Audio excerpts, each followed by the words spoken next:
Tô começando a gravar agora. Então, se eu começar a travar, gente, vocês me gritam aí, que eu vou compartilhar a tela. Então, vocês abrem o microfone ou mandam no chat, alguma coisa assim, tá? Lembrando que quando cair é só voltar para o mesmo link. A gente tinha terminado falando sobre morfologia vegetal no geral, né? A gente falou de histologia, falamos dos tecidos das plantas, falamos os tipos de raízes, os tipos de caule, tipos de folha, tipos de flores e frutos. Eu acho que eu cheguei a terminar a parte de fruto, não terminei com vocês tudo? Que eu falei de fruto que era pseudofruto. A gente não cantou, na verdade. Vocês lembram onde que a gente parou dessa parte de fruto? Eu acho que só faltou falar dos tipos de dispersores. Verdade. E faltou cantar. Então, que a gente vai cantar. Então, deixa eu compartilhar a tela aqui, antes da gente falar da. Ai, agora que eu lembrei que tem musiquinha para esse assunto novo também. Só que eu não coloquei. Vou colocar depois.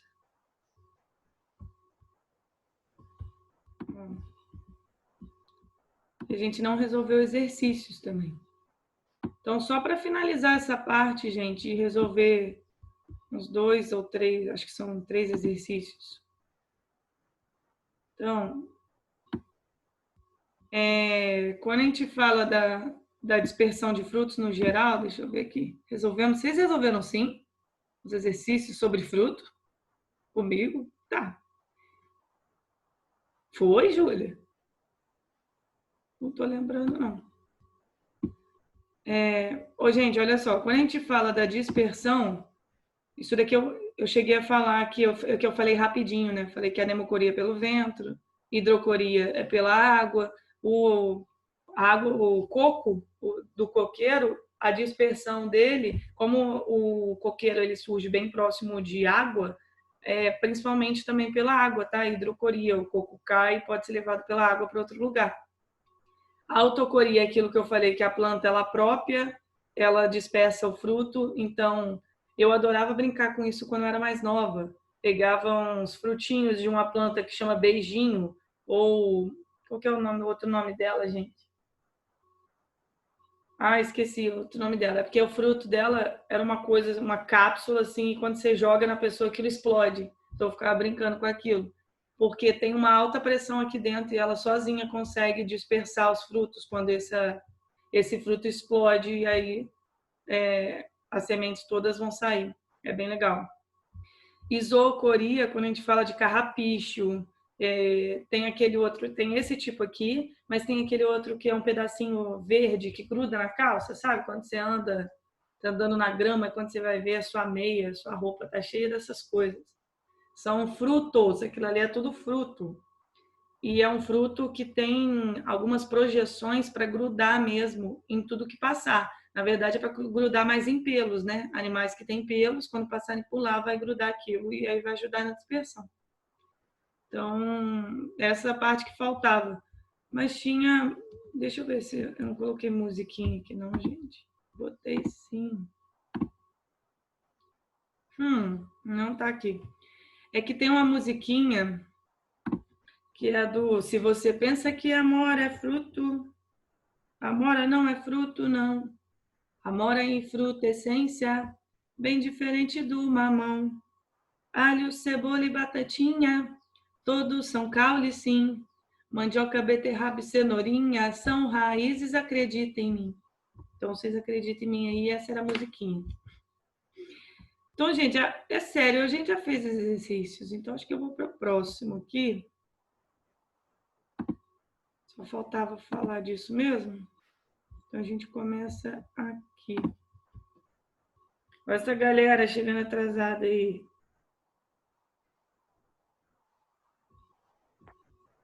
Fazer anotações. Ó.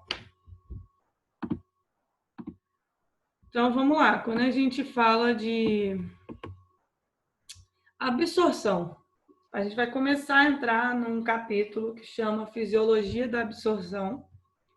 E a gente vai estudar como as plantas conseguem pegar nutrientes do solo e esses nutrientes chegarem até na parte aérea e como que aqueles nutrientes feitos pela fotossíntese vão conseguir descer e chegar até nas raízes. Então, não é difícil, não é demorado essa parte. O que a gente precisa saber são como que é a absorção nas raízes e depois a condução dessa seiva dentro da planta. E a planta precisa de vários tipos de elementos para que ela consiga viver bem, né? São elementos químicos que são essenciais. Eles se dividem em dois grupos. São os macronutrientes e os micronutrientes.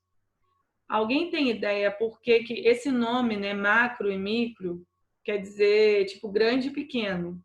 Então, por que esses nutrientes aqui, ó, são classificados como macronutrientes? O que vocês acham? Isso está se relacionando ao tamanho deles? Ó? Carbono, hidrogênio, oxigênio, cálcio, magnésio, enxofre, fósforo, potássio e nitrogênio. Por exemplo, micronutrientes, cloro, cobre, ferro, boro, manganês, zinco, níquel e tal. Por que alguém chuta aí, por que esses aqui são classificados como macro e esses outros aqui são classificados como micronutrientes?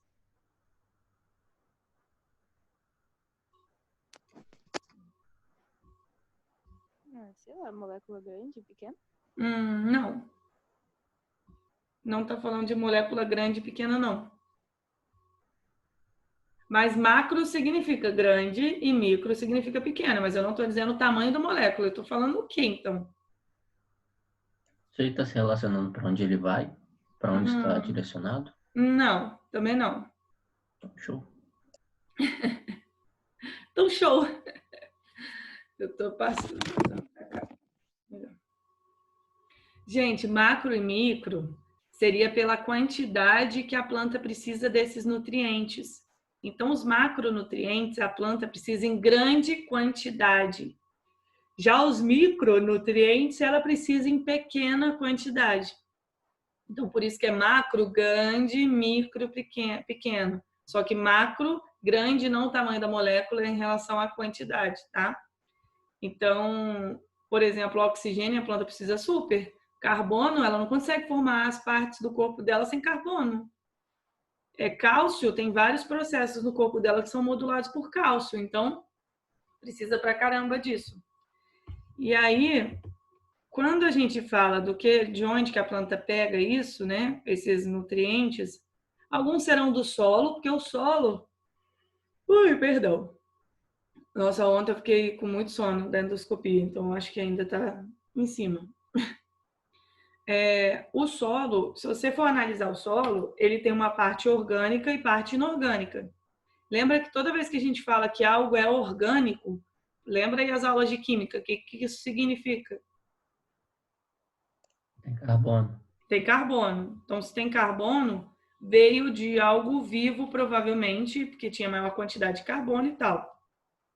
Então, substâncias orgânicas, nesse caso no solo, são micro-organismos que podem estar vivos, podem estar mortos, restos de plantas, restos de animais, né? Então, essa é a parte viva. Agora, a parte inorgânica, ela vem da rocha-mãe. Então, um solo, antes de ser formado, você tem uma rocha que ela vai ser fragmentada ao longo do tempo. É bem aquilo, água mole em pedra dura, tanto bate até que fura. Por quê? De tanta chuva, de tanto vento, de atividade de enzimas, de algumas plantas tipo musgos, de associações como os líquens, vai começar a degradar essa rocha-mãe. Então, essa parte inorgânica passa para o resto, né? Então, faz parte do solo. Só que, além disso, você também consegue encontrar água e ar. Você tem muito ar lá. E as raízes conseguem absorver esse ar também. A planta ela não respira somente através dos seus estômatos. A raiz também consegue pegar oxigênio. E se um solo estiver muito compacto, a raiz pode ser prejudicada até no seu crescimento. E outra coisa que é importante são as condições atmosféricas, né? Então, o clima. Clima é diferente de tempo. Tempo é uma condição momentânea. O clima é uma condição que é uma característica da região por mais tempo, né? Então, se eu falo clima tropical, eu sei que chove, que é úmido, que é quente. Quer dizer que todos os dias é desse jeito? Não. Mas que, no geral, ao longo de um período de tempo, sei lá, de um ano ou mais, você tem aquela condição. Então, por isso que é o clima. E aí, isso daqui, gente, eu quis colocar, tem no livro de vocês, falando sobre seca fisiológica, e eu acho que eu já devo ter matado um monte de planta, às vezes por causa disso. Porque, assim, sabe quando você, tem uma planta, e você acha, tem que regar, eu vou ficar regando. Às vezes a rega demais pode acabar matando a planta. Olha como que é. Seca fisiológica ocorre quando o meio externo é mais concentrado hipertônico do que o meio interno. Isso ocorre por excesso de adubo ou em ambientes altamente salinos. Em temperaturas muito baixas, isso pode acontecer, ou em locais onde o excesso de água expulsa o oxigênio do solo, ou também na presença de substâncias tóxicas. Então, vamos supor que você tem uma mudinha, uma planta, ela está precisando adubar. Existe um adubo chamado NPK, que é nitrogênio, fósforo e potássio. Aí, a pessoa joga o NPK, mas não dilui ele direito, joga em grande quantidade. Quando você cria um meio hipertônico ali do lado de fora, a planta não consegue absorver água. Ela vai, na verdade, muito mais perder água para o meio do que absorver. E aí ela pode morrer. Outra coisa, se tiver muito sal, temperatura muito baixa, eu achei isso muito doido. É o que tem na foto no livro de vocês.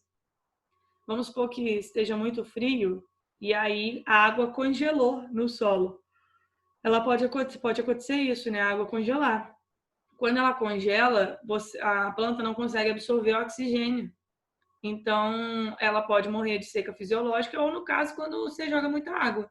Você joga muita água, está formando aquele solo todo lotado. A planta, dependendo de qual for, ela pode passar por aquele processo chamado gutação. Lembra que a gente comentou? Que é quando tem água demais no solo, ela pode expulsar água pelas folhas, né? Pela superfície das folhas e tal. Mas se você joga muita água, vai acabar expulsando o oxigênio do solo. E aí a planta não consegue respirar também pelas raízes. Aí ela pode morrer. Então, tem algumas plantas que eu acho que, se bobear, eu já posso ter feito isso com elas, coitadas. Mas agora eu tô mais certinha nas plantas, assim, na rega. Por sinal, a minha mexerica, minha mudinha de mexerica tá ficando linda. Mas eu tenho que comprar adubo. Deixa eu até anotar, porque eu tenho que fazer isso hoje. Só anotar aqui. Vou comprar adubo orgânico. Quem é que tinha composteira em casa mesmo? Não era a Juju? Alguém aí tem composteira?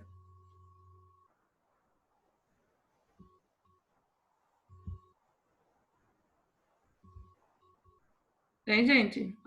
Não era alguém da turma que tinha composteira. Quem que era?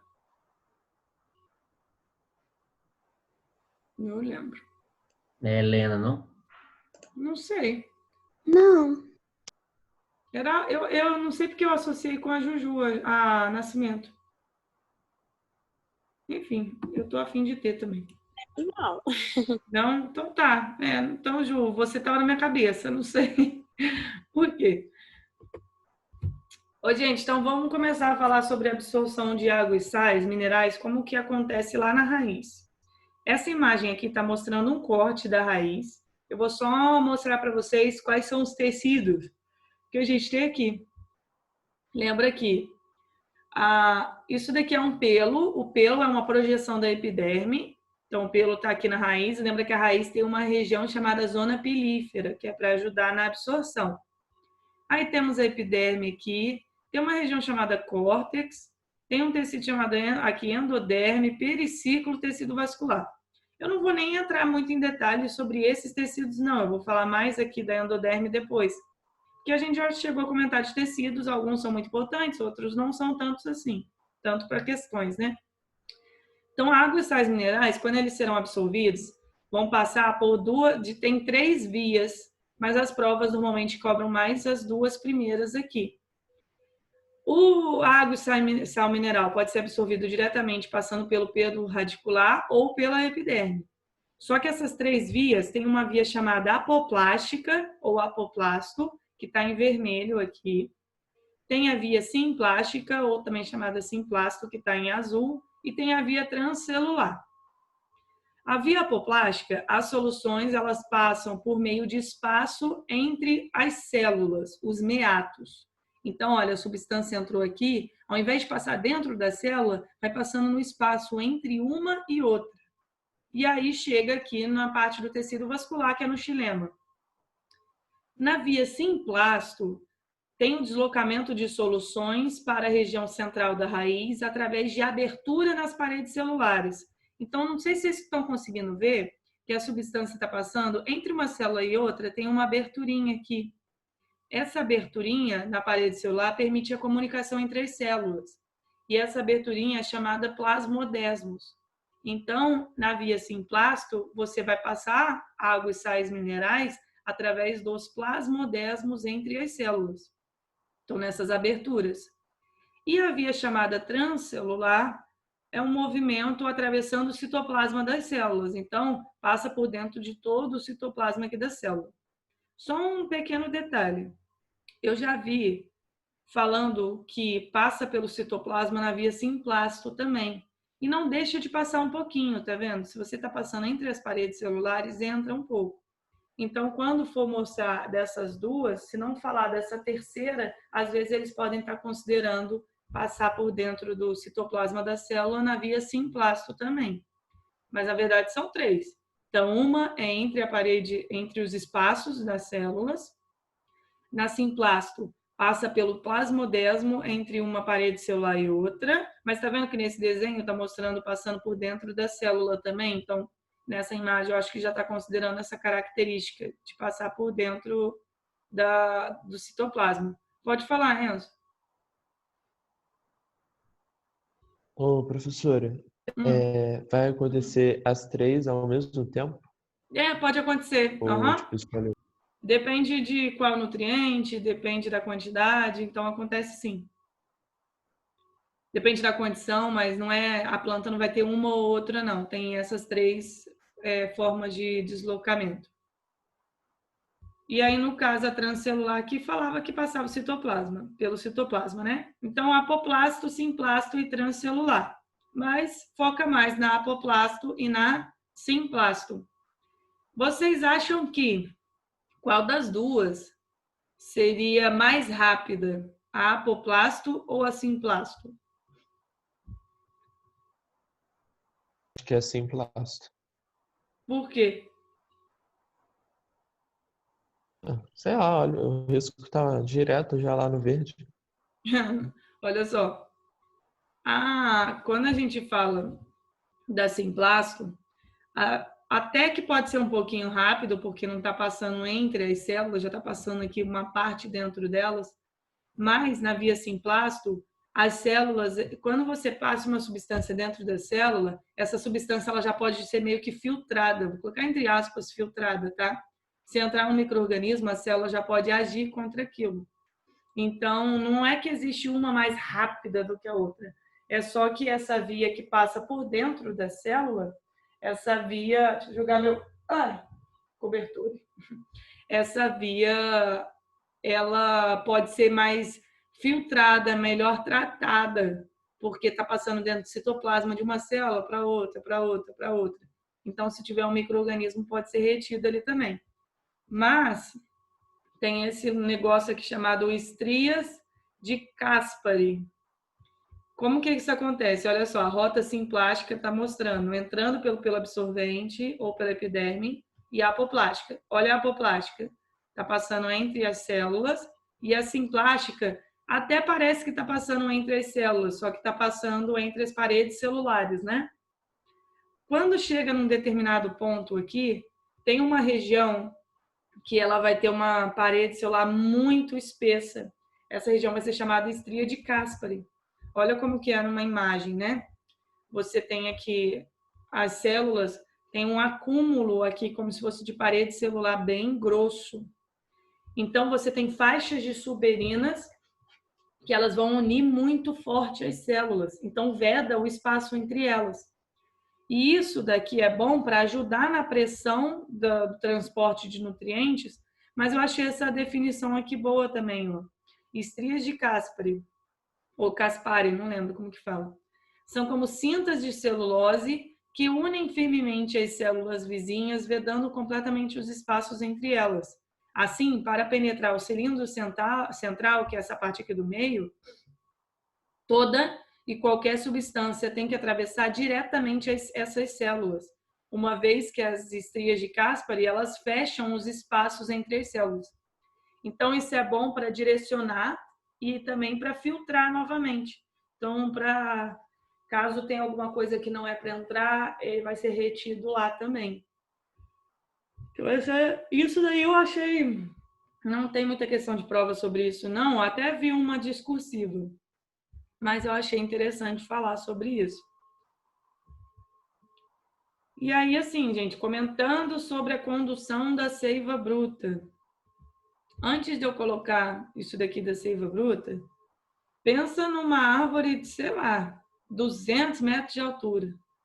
Imagina como que a seiva bruta do solo, água e sais minerais, vai ser conduzida até a parte de cima contra a gravidade. Você tem que ter uma força muito grande ali, né? Que a gravidade vai estar atuando, puxando aquele líquido para baixo.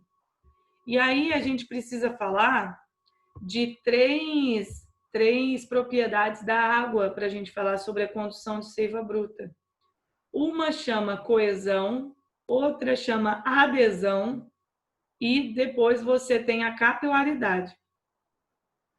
A coesão está dizendo assim, ó, coluna de água no xilema é mantida por coesão das moléculas de água nos elementos de vaso. É a mesma coisa que eu falar que uma molécula de água está de mãozinha dada com a outra. A coesão fala a ligação de hidrogênio que tem entre as moléculas de água. Então, uma molécula de água se junta a outra, que se junta a outra, que se junta a outra. Essa coesão que explica a formação da gota de água, quando chove ou quando se abre água e forma uma gota, é por conta dessa ligação entre as moléculas de água, você forma, no caso, a gota. Então, a coesão é a forma como essa molécula de água, uma está ligada com a outra. É como se tivesse mesmo de mãozinha dada, mais fácil de entender. Quando a gente fala da adesão, quando eu falo disso, a molécula de água, ela vai interagir com superfícies também que são polares. Então, pensa que você tem uma molécula de água, aí tem um tubinho, tá? Que é como se fosse o vaso condutor. Essa água, ela vai interagir com a parede daquele vaso e ela vai conseguir interagir de uma forma que ela é meio que puxada. E aí todas as moléculas de água abaixo vão acabar sendo puxadas também, porque elas tinham a coesão, né? Umas estão ligadas às outras. Então, se puxa uma, puxa todas as outras de baixo. Isso é o princípio da capilaridade. Eu coloquei aqui, ó, a capilaridade, fenômeno físico que resulta das propriedades de adesão e coesão das moléculas de água. Por que quando você coloca um canudo bem fininho num copo, a água sobe até certo ponto? Porque a água vai ter uma adesão com a parede do capilar e ela é puxada para cima. Você cria uma pressão ali dentro que ela é puxada para cima. E todas as outras moléculas de água que estavam ligadas a elas, porque estavam de mãozinhas dadas, são puxadas também. Só que por que o canudo, quando você bota o canudo, não sobe tudo e vaza aqui, né? Porque chega num momento que o peso dessa coluna de água é muito mais forte do que a adesão dessa molécula de água com a parede. Então, por isso que você só tem a subida no canudo até certo ponto.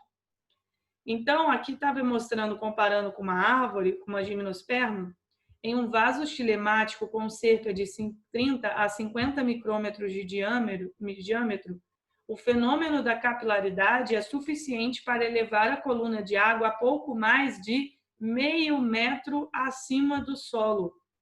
Então, como é isso daqui explicaria a condução de seiva em árvores gigantes? Não. Mas isso está acontecendo? Tá. Então, a gente já sabe que, por conta de capilaridade, que a gente está levando em consideração a adesão e a coesão das moléculas de água, você tem a subida um pouquinho nos vasos do xilema, né, que são os vasos lenhosos. Mas ela não tem força suficiente para chegar até lá em cima. Então, não é ela que explica totalmente a condução da seiva. Mas ela está acontecendo? Sim, está acontecendo. Então, nessa imagem aqui, ó, coesão, estava mostrando a coluna de água mantida por coesão das moléculas, mas também existem outras propriedades que podem influenciar na condução da seiva bruta. A tensão da raiz, que é a pressão da raiz, e a transpiração que acontece lá nas folhas. Então, no caso da tensão, aqui está escrito assim, ó, baixo potencial hídrico na raiz provoca a entrada de água do solo, que se desloca por osmose até a medula. Olha como que isso acontece. Olha essa pressão positiva de raiz. Vamos supor que você tenha na raiz uma alta concentração de sais. Você tem vários íons ali. A raiz ela está agora hipertônica em relação ao solo, né? Tem muito mais soluto dentro da raiz do que naquele solo ao redor. A tendência da água é entrar para diluir aquilo, porque a água não aguenta ver um lugar super concentrado. Isso vocês viram quando estudaram sobre membrana plasmática, transporte, né, passivo e ativo. Isso é um tipo de transporte que é chamado osmose, que é o transporte somente da água. A água vai sair do lugar onde está mais concentrado de água do que vai para o lugar onde está menos concentrado de água. Então, se você tem uma alta concentração de sais, de minerais ali na raiz, essa diferença de concentração puxa a água do solo para entrar ali nas células. Então, a água ela entra por osmose. Se ela entra, gente, imagina como se você estivesse colocando mais água num local. Você não vai criar um fluxo, né? Vai ter uma movimentação ali. Então, você cria uma pressão. Isso gera uma pressão que faz a seiva subir nos vasos também. Então, isso daqui é tipo um experimento. Pode-se medir a pressão positiva da raiz de uma planta pelo deslocamento da coluna de mercúrio. Aqui é tipo um tubo, aqui dentro tem mercúrio e aqui seria de água, né? E um tubo de vidro adaptado a um caule recém-cortado. Então, se você cortou o caule e colocou esse tubo aqui, essa água ela vai continuar sendo puxada e vai subir, e a coluna de mercúrio ela vai subindo também. Então, as raízes, por você ter a entrada de água, eu quero que vocês pensem nisso assim, estava muito concentrado, a água entrou para diluir aquilo. Pô, a água entrou, você está criando um fluxo ali de movimentação, né? Então, você está botando mais líquidos, está colocando mais solvente. Então, aquela solução toda consegue se deslocar depois. Só que, novamente, pressão positiva de raiz não explica como a seiva bruta chega até lá no topo de árvores que tem, sei lá, 300 metros de altura. Só explica até 1 metro e pouquinho, tá? Então, capilaridade e pressão positiva de raiz. Não explica tudo, mas está acontecendo sim, e junto todas essas propriedades, elas vão conseguir conduzir a seiva bruta. Alguém tem alguma dúvida até aqui?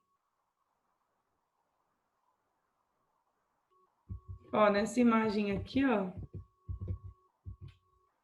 tensão está mostrando, ó, o baixo potencial hídrico na raiz, então pouca água provoca a entrada de água no solo. Então a água entra, por osmose passa de uma célula para outra até chegar no xilema. Ô, gente, daqui a 1 minuto vai cair, então já vou finalizar aqui, aí a gente volta no mesmo link, tá?